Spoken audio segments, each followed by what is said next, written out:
Welcome to Reality Asserts Itself on the Real News Network. I'm Paul Jay. In his book, Method and Madness, Norman Finkelstein wrote, Israel's evolving modus operandi for restoring its deterrence capacity describes a curve steadily regressing into barbarism. Israel gained its victory in 1967 primarily on the battlefield, I'll bet in a, quote, turkey shoot, while in subsequent hostilities, mostly in Lebanon, it sought both to achieve a battlefield victory and to bombard the civilian population into submission.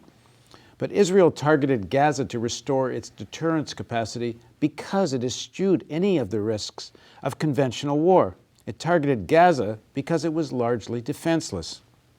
Further down, Norman writes, a supplementary benefit of this deterrence strategy was that it restored Israel's domestic morale. A 2009 internal UN document concluded that the invasion's, quote, one significant achievement, end quote, was that it dispelled doubts among Israelis about, quote, their ability and the power of the IDF to issue a blow to its enemies. The use of excessive force proves Israel is the landlord, ... The pictures of destruction were intended more for Israeli eyes than those of Israel's enemies, eyes starved of revenge and national pride. Near the end of his book, Norman writes, in the Gaza Strip, they, meaning the people of Gaza, preferred to die resisting rather than continue living under an inhuman blockade. The resistance is mostly notional, as the makeshift projectiles cause little damage. So the ultimate question is, do Palestinians have the right to symbolically resist slow death, punctuated by periodic massacres, or is it incumbent upon them to lie down and die? Again, joining us in the studio is Norman Finkelstein. Thanks for joining us again, Norman. Thank you so much. So just quickly, again, Norman is one of the foremost scholars of the Israeli-Palestinian conflict, and as I mentioned, his latest book, Method and Madness, The Hidden Story of Israel's Assaults on Gaza. So talk about this deterrence capacity, the necessity of Israel to prove the destruction it's capable of wielding. All right, well, Israel, it's a long-standing feature of their security policy. Basically to remind the neighboring Arab states, Palestinians included, but neighboring Arab states as well, about who's in charge and what are the consequences of challenging Israel. You saw that, for example, in the 1960s. It goes back quite a ways, but I'll fast forward to the 1967 war. It was quite clear, and Israel knew it. We know for sure Israel knew it. We knew two things. Number one, that Nasser did not intend to attack on the eve of the Israeli first strike. And number two, even if he did attack, and even if he did it in concert with neighboring Arab states, Jordan and Syria, that the war would be over very quickly. Famously, Secretary of Defense Robert McNamara, he predicted that the war would last 7 to 10 days.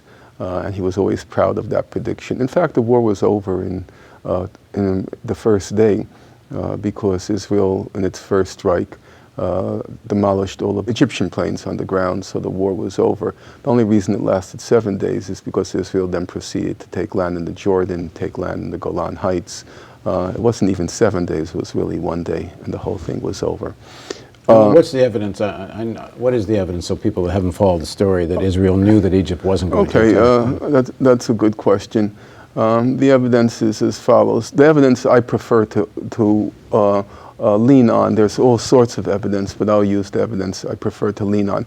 Most people quote the famous statement by Prime Minister Menachem Begin at the National War College of Israel in July 1982. It was during the Lebanon War.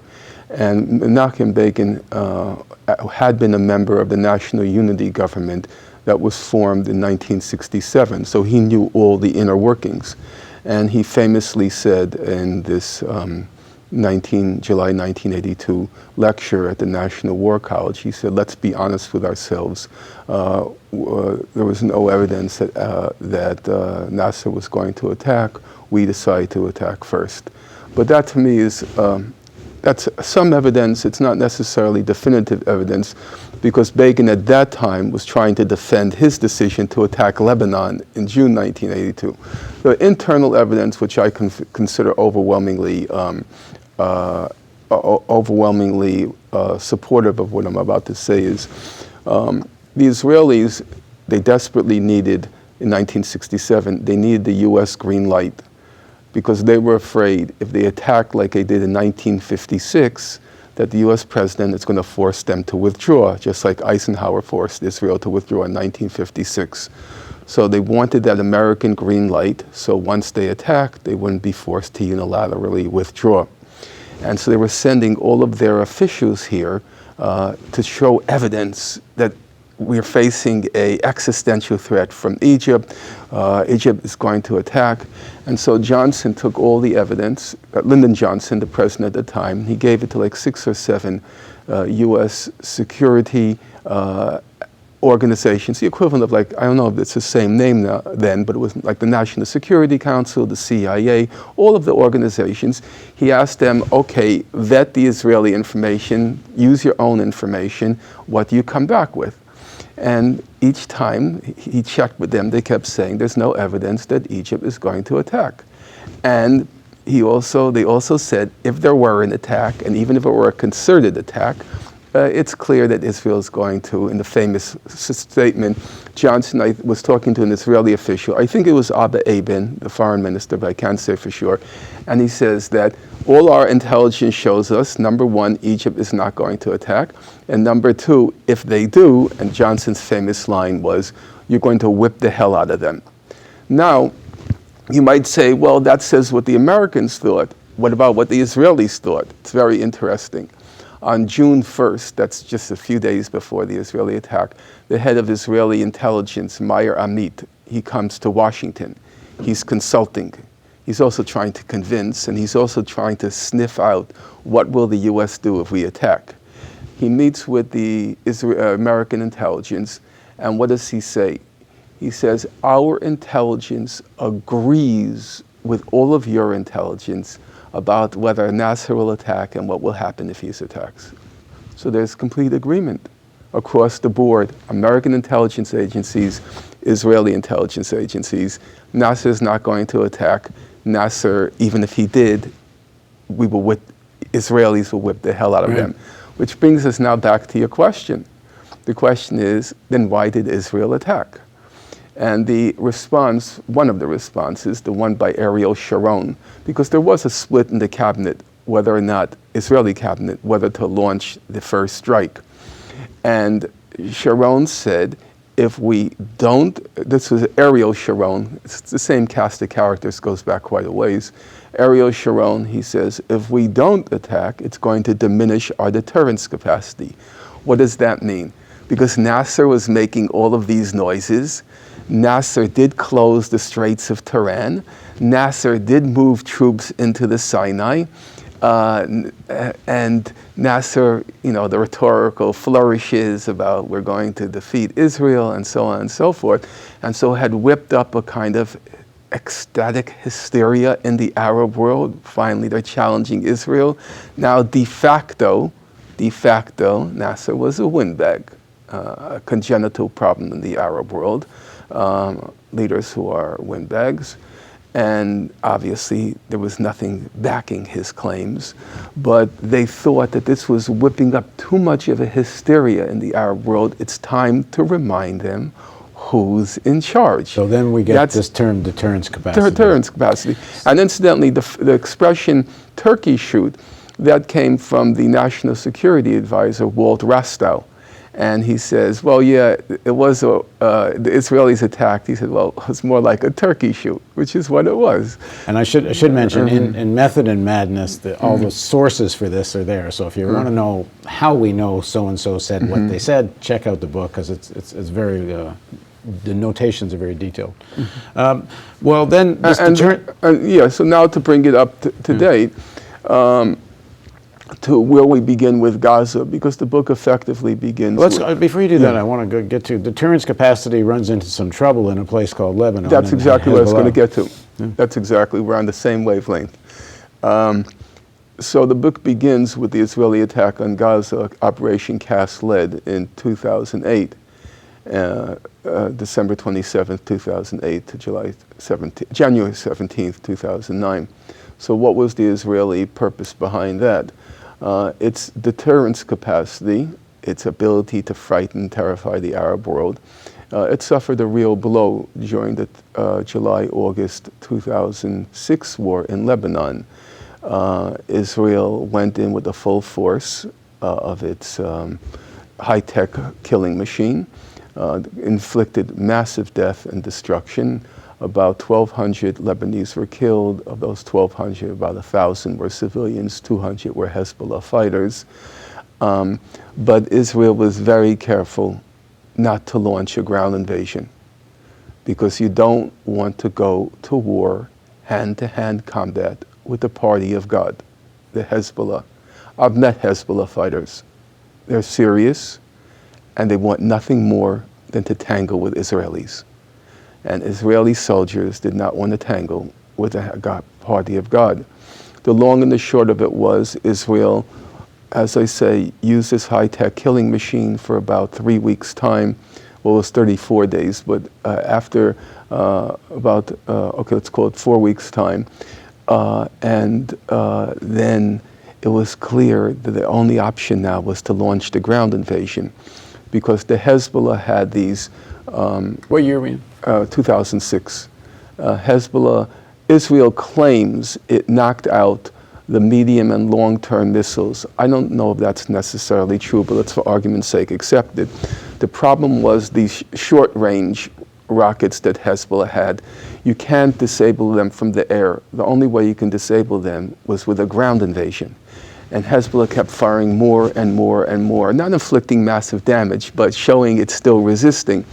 The only way to get rid of them is, as I said, through a ground invasion. Israel did not want a ground invasion because it knew it would suffer significant combatant casualties.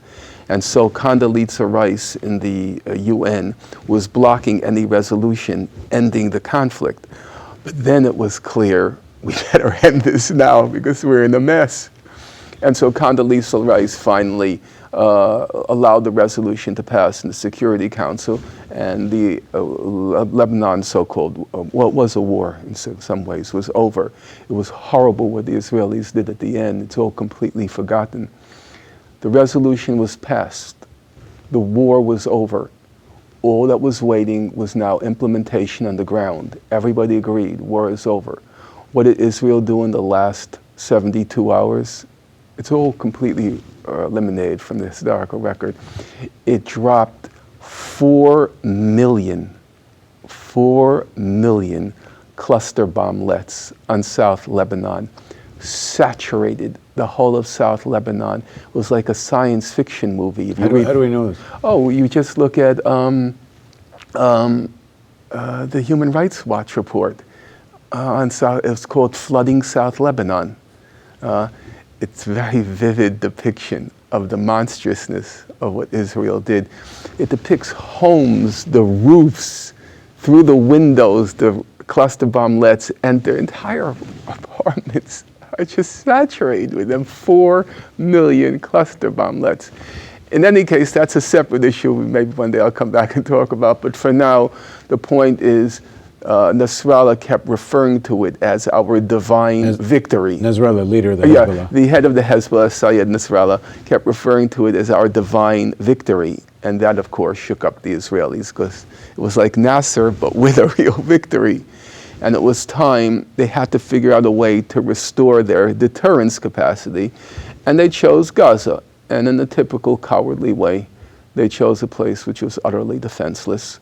And then proceed to prove how tough they are. Prove how tough they are against a defenseless victim. In Operation Cast Lead, about 1,400 Palestinians were killed. 2009. 2008-9, of whom about up to 1,200 were civilians. They left behind 600,000 tons of rubble, which is actually it paled in comparison to what they did during Operation Protective Edge this past summer. Protective Edge was much worse, but it also was different because the Palestinians did manage to build the tunnel system, and because of the tunnel system, the tunnels were not vulnerable to artillery strikes or air attacks. They were pretty impressive. Anyone who knows the Arab world knows 4 out of every three Palestinians is a civil engineer. And in Gaza, you have a lot of unemployed civil engineers. And so with very primitive implements, they actually built a very impressive, sophisticated catacombs tunnel system in Gaza.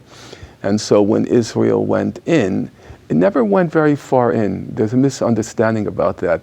They basically stayed on the border because the Palestinians were coming out, the Hamas fighters were coming out of the tunnels.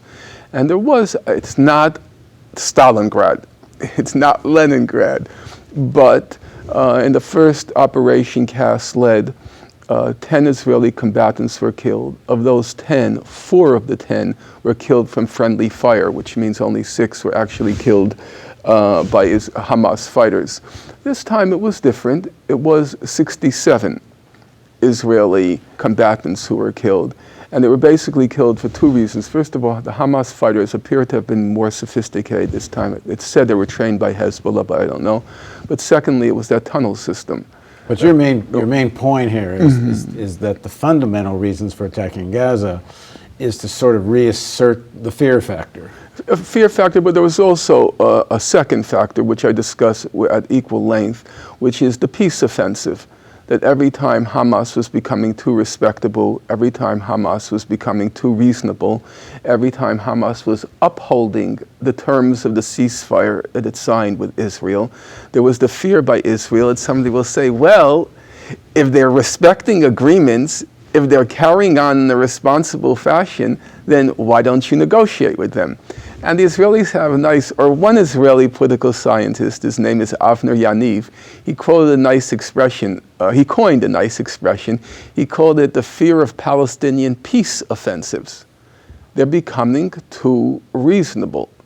And so we have to hit them hard so that the quote unquote radical and extremist elements will gain the upper hand internally.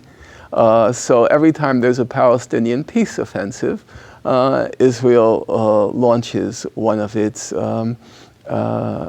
murderous invasions, and that's exactly. And the sort of, I guess, one of the nightmares of the Israelis in terms of all this is some reunification with Hamas and Fatah and the PLO, and that's exactly what happened. They created this unity government. Right, and that's actually that's the proper starting point for what happened in Gaza this past summer. It was what's called the Government of National Consensus that was formed at the end of April 2014. And surprisingly, the United States and the European Union, they did not immediately break off relations with the new government because technically Hamas is, has a terrorist organization in the U.S., terrorist organization in the EU. So you would have expected the U.S. would break off relations and the EU would, but they did not. Part of it, I think it was punishment because of the Kerry Peace Initiative, which was sabotaged by Netanyahu, and they wanted to get even with him for that. So they said, no, we'll take a wait and see approach with the Hamas government. And this inflamed and incensed Netanyahu because this is the second time these countries are dealing with terrorists. The first, of course, is Iran. They're in the midst of these negotiations with this government that's threatening a second Holocaust against Israel and all that sort of nonsense. And now they're negotiating with Hamas, which wants to destroy Israel. But all Netanyahu could do was fume. He wasn't able to do anything about it until, in June of this past year, when the 3 kidnappings occurred of the Israeli teenagers. He found his opportunity. He decided to use that as a pretext. He knew the kids were dead almost within 24 hours. He knew all that. So he didn't have to go looking for them. Yeah. And it was also known almost right away that Hamas leadership were not in on this. Exactly. He knew all that. But they used it as a pretext to launch what they called Operation. In your book, you call it a gift. It's yeah, they are gifts. But these are politicians. Sometimes people feel like when you say expression like gift, that's just a little bit too callous. They're politicians. After 9/11, Yes, Rumsfeld, Condoleezza Rice, Cheney, they got in their little office, they shed their salty tears, and then 15 minutes later they said, now, what are we going to do with it? Now let's get down to serious business. We're not here to cry. And it's the same thing with Israel. Okay, 3 kids are killed, we're not happy about that. Now, what can we do with it?